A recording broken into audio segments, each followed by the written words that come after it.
coming to you live on your chin. Oh, kid. Oh. This is the Going Deep Show.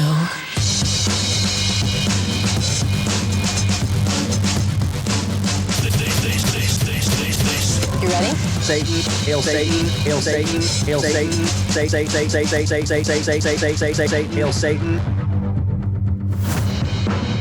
Fighting for the powers of evil because good is once again dumb. This is the Going Deep Show. Mr. Kleen, what's up?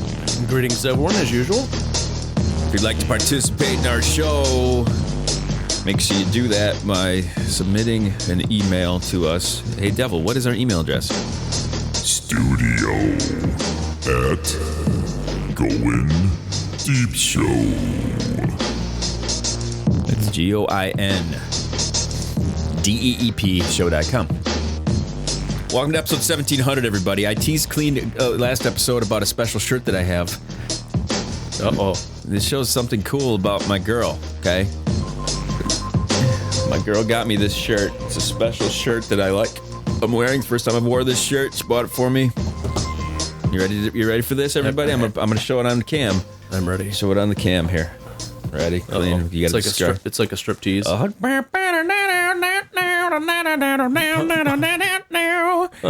But man, there we go, babies. Look at this right here, guys. Look at this sexy belly I got going on right here. Get in my belly, motherfucker. On YouTube, though, you can check it out. I got a Buttman shirt from Savannah, Georgia.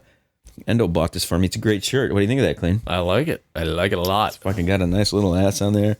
Reminds me a lot of her ass. She's got an ass. It's very much in the shape of this shirt. It's very nice. I like it. So I'm going to wear this shirt today out in public. I'm going to go to church one day with this shirt on. I'm going to walk into some type of I'm going to go to parent-teacher conferences with this shirt on. I'm going to go everywhere it's inappropriate to wear this fucking shirt. I'm going to wear that shirt. What do you think of that, Kleen? I think it's fucking What do you think hilarious. of that fucking bullshit, man?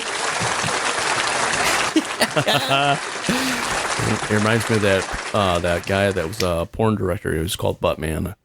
So today's episode, everybody, 1700, which means we're going to bring much Mexilance to you. Since I'm a Mexican person, and we're going to bring Mexilance. You are a Mexican, not a Mexican. We're going to bring all sorts of things. We're going to pate. Clean. It's time for a pate like it's 1700s. Okay? 1700s? All right. Once we get to the 1900s, we're going to be like, holy shit! It's only 200. Wow. It's only 200 shows away. I think that's mathematically correct, right? Is that right? Yeah. And I'm distracted by this whole situation. I know. Here. I give Kleen all type of visuals to see here on the show. I know. And it's a service we offer here on the program.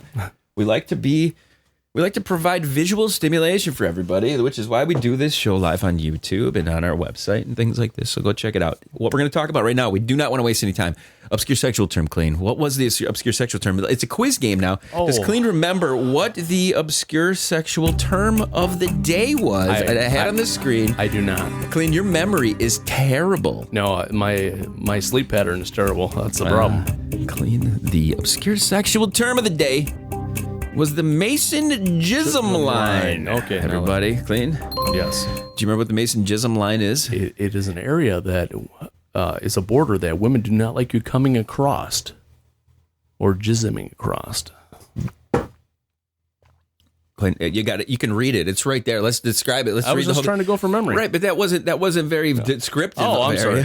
The area of a woman's body above which she is not okay with a man shooting their load after pulling out and climaxing during intercourse. Do you ever go back and listen to the shows and go to yourself, okay, I didn't describe that very good, and then you read what you were supposed to describe, and then be like, oh yeah, that describes it a little bit better. Yeah, that does. Yeah. So, anyway, that is our obscure sexual term of the night. Our hottie of the week, too, again, we're going to remind everybody, Christy Taylor. Did we give out her Insta handle? No, we did not. I don't think we even did Hottie yet. We didn't bring her up yet.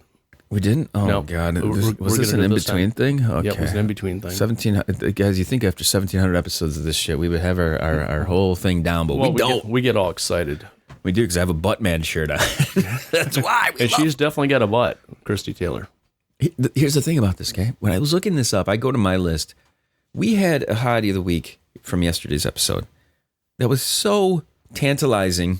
That ass, it makes this girl's ass look not so good. Do you understand? Do you understand? That's true. And this woman still has an amazing ass. Christy Taylor, her Kristietayllorr, 2 double R's. So there must have been another Christy Taylor. So she's got crazy blondish, pinkish, brownish hair. She's got a body and stuff. But I'm going to show you a picture of her butt clean, and the butt is good, but it's not quite as good as yesterday's Hottie. Do you know what I'm saying? Yesterday's was like superb. That was like probably the hottest chick we've seen yet. Okay, so look at this. Am I right? Am I right in assuming this is it's not quite as curvature as the other one? You still wouldn't kick her out of bed for eating crackers. I don't know. She's okay. She's all right, I guess. She's all right. She's only a 9.5. I guess she's okay. We'll allow her to sit in your bed and eat crackers, whatever the fuck it is. You know what I'm saying? So, Christy Taylor, check her out and do that. I wanted to mention something that was very, very relevant to the time. We have done the show for so long, you forget who you influence, and you forget who hears it, for damn sure. Oh, that's for sure. Surprise, some people have listened so long, or some new listeners who have come about. So this morning, I get a message from Red about some insurance stuff with the kid. We do this.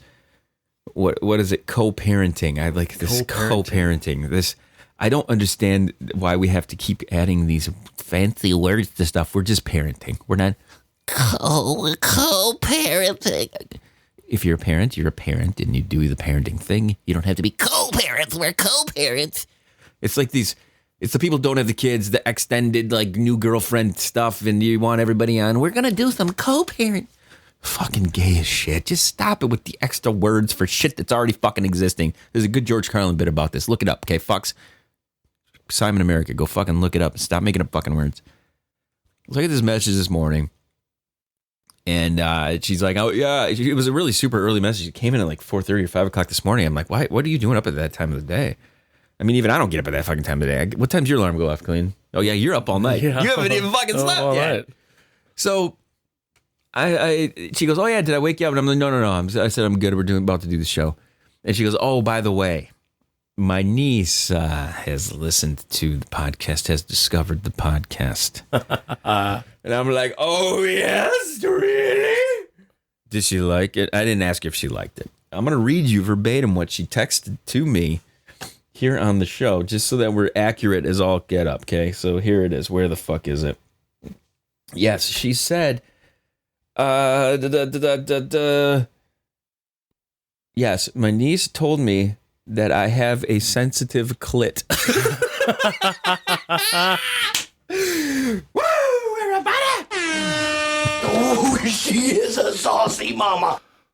She said it was dinner conversation the other night. So nice. Now, this is a long-standing story of when the podcast first started back in like 04, 05, where Red did not want me talking about her fucking clit and shit. So then, of course, me and I always take into consideration when somebody tells me what not to say, and I add that to my list of things to definitely say. Yep. Okay, everybody out there in the world who knows this about me knows that if you tell me not to do something, it immediately goes into a notes list that says, bring that shit up. Either now or later, or at some point, bring that shit up. Never tell me what you don't want to hear. Pretty much, okay? Under the radar, I always say. Kleen, if you have some shit on your brain you definitely don't want to bring up, you don't say, okay, we shouldn't really, let's not do that. I'm just like, yep, all right, let's write that into the list. Kid, let's not bring up any more big-breasted hotties, okay? Right. G-Dub is one of the guys who practices this very well.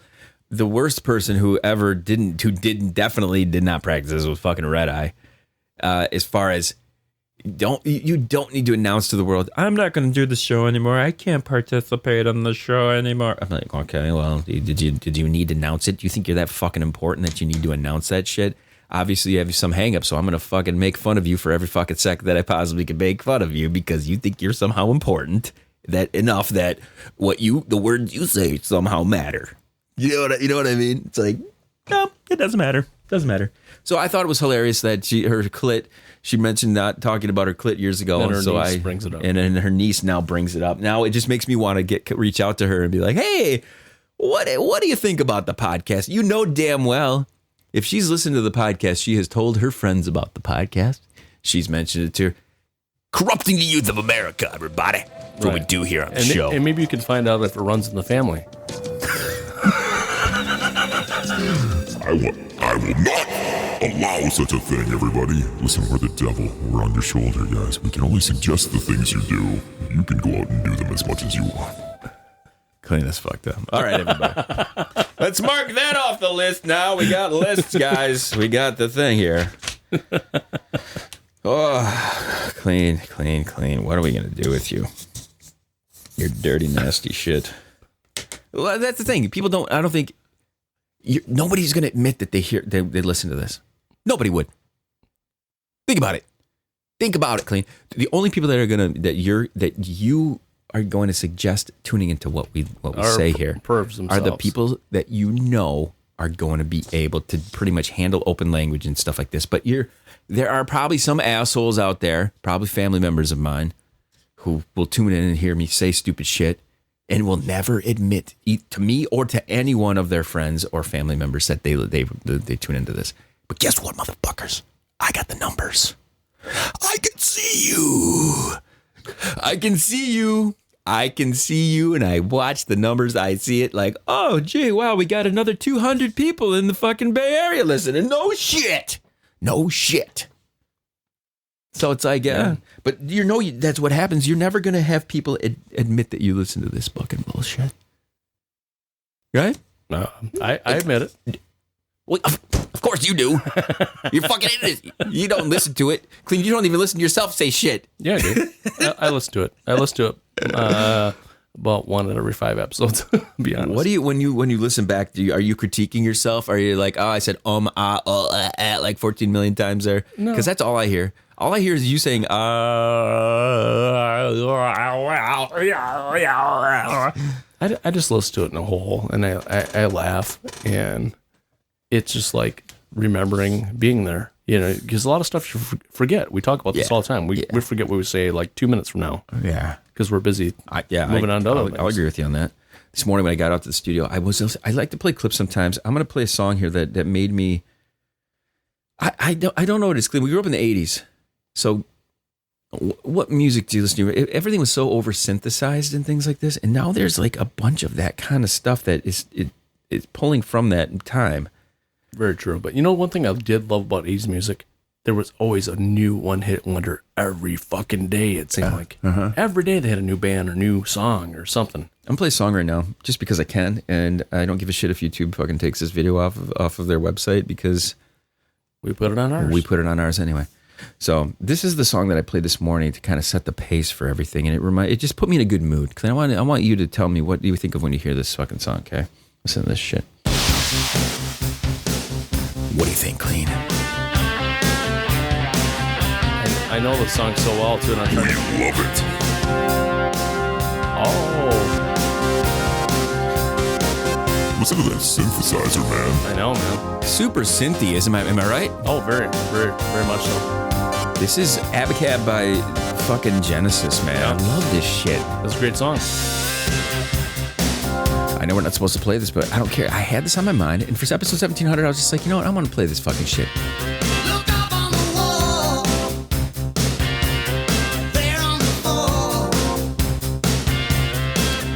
I love this song. I don't know what it is about this song. I think it's because it takes me back to like a time when I was a kid, and I heard this on the radio, and it's some scenario. You fucking remember this shit?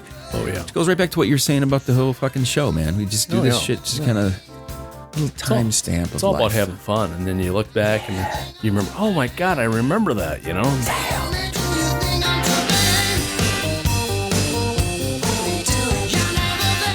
So now with that in mind, we're going to go into happy news, guys. Happy news, everyone. Kleen, what is our happy news item today? Oh my God, happy news of a 14-year-old charged with homicide as an adult after making a chilling 911 call, admitting she stabbed her older sister in a wheelchair. I guess it was like a mercy killing, I'm thinking, right? Isn't that what they do to the people over in the Arab world when a girl becomes a whore and they fucking light her on fire and shit? I honestly think she was mad because the girl in the wheelchair blew her boyfriend so good, he was going to leave her for the girl in the wheelchair. No, this chick's got a pimply face. She's got a Karen haircut. She's only 14 years old. This chick has no hope. Let's be real. Look at this ugly bitch. She might as well grow a mustache and become a tranny. I mean, come on. Look at that fucking face. She's not going to... She's going to be somebody's bitch inside the She's the going to grow up clink. to be a Karen and yelling at people in Walmart. 14-year-old girl in Pennsylvania has been charged as an adult with criminal homicide after she reportedly called 911, admitting to stabbing her older sister. Okay, Kleen just went through that. It is alleged that the police arrived at the home. Claire Miller, I don't even know if there's a real fucking name, led them to the bedroom there. 19-year-old Helen Miller was found in a wheelchair with stab wounds. I can't even imagine I can't stab like I can't cut chicken, man. You know, when I'm cooking some shit, let alone stabbing a fucking human being. But this is happy news now. This bitch must have been pissed. Must have been pissed the fuck off. Or at this highly chick. jealous that she was getting her handicapped sister was getting more attention or something. Her parents were sleeping at the time. A grisly and disturbing scene where the victim had a large knife in her neck. Oh my God! What the fuck? Are you serious? Large knife in the neck? What a fucking way to go, that poor girl. In the neck. Yeah, large knife in the neck. Wow. At least it wasn't her vagina. You ever do anything crazy like this where you Ever stab anybody in the neck? No. You ever stab somebody in the neck, Kleen? No. Come on, man. Let's get on board. Not this decade. Let's get on board and start Back stabbing. in the 80s. She's like, I'm white. I shoot people with guns. I'm not like you Mexicans and fucking Puerto Ricans and shit with the knives and fucking jujitsu knives and fucking throwing. I'm a white guy who has throwing stars and fucking samurai swords, fucking nunchucks. Remember when you were a kid and nunchucks were a cool thing? Oh yeah. What the fuck was up with that? Oh yeah. Nunchucks. What are you gonna do with fucking nunchucks? You can knock someone's teeth out. I'm gonna go pick up a pizza. Hey, make sure you grab the nunchucks. You never know what you're gonna run into as you approach the pizza man. And it's like, come on, dude. You needed nunchucks. You saw Bruce fucking Lee one time on TV, like, oh, Exactly. oh, some nunchucks. Let's get some fucking nunchucks. Enter the Dragon, baby. Enter the Dragon. Great fucking movie. Love that fucking shit. Second story I want to bring up with you guys is about this school board who was all let go because of their Zoom call. Now, people, you need to learn how to use technology. That's what I'm saying to you. You don't know how to do technology. So this entire California school system was pretty much canceled. They canceled themselves. They left their school board because of the fact that they were just talking trash. Yeah, they all resigned right then. Right. So was anything said that wasn't true? Okay. Everyone has like job stuff that like bothers them. There's certain clients that you deal with that are just, okay, why? Well, over managing kind of things, you know, where it's like, hey, we should do this. They're micromanagers, you know. Teachers have the worst fucking existence in the planet, I will tell you. I think this is true. Because they have to constantly hem and haw between, I love my job in the summers when I'm not doing it. It's great. I live for my summers that's how much I love my job. It's the best part of it is when I'm not fucking doing it. And then when they're there, they're dealing with children the whole fucking time. I think it's just awful. Don't you think it's just fun? The teachers have it the worst. They do. Because they can't decide, this is the greatest time of my life. I remember school's great. And then they get there and like, fuck this shit. Kids suck. I got to grade papers till 9:30 at night in my house. I would honestly say it's probably harder to be a teacher nowadays than it used to be back when we were in school, like in the 80s. Because they could beat our ass. Everybody, it's time to wrap this fucking shit up. Hottie of the week, Christy Taylor. Obscure sexual term was the Mason Jism Line. Mason Jism Line. That's that line. This bitch is not gonna let you go. Usually, it's another term for this is south of Chinsville. Well, there you know that one? Well, south of Chinsville. You gotta love a woman that'll just let you glaze her face like a jelly donut. And she's like, my Mason Jism Line is my fucking It's forehead, non-existent. my fucking top of my head. Prefers it in the face. Mr. Clean, you got final words to tell the fans and friends out there? As usual, for 1,700 episodes, clean it if it's dirty. I mean, kids, going deep. We love that you guys tag along with us for these episodes of the show. One more live winter show coming in a day. Join us as we wrap up winter and head into the springtime. Hail Satan. If you'd like to reach us, studio at Goin Deep Show, call 989-331-0543. For the rest of the Goin Deep Show crew, I'm the Kid. And for Mr. Clean and all the other chinks out there, we'll see you soon. chill to the next one.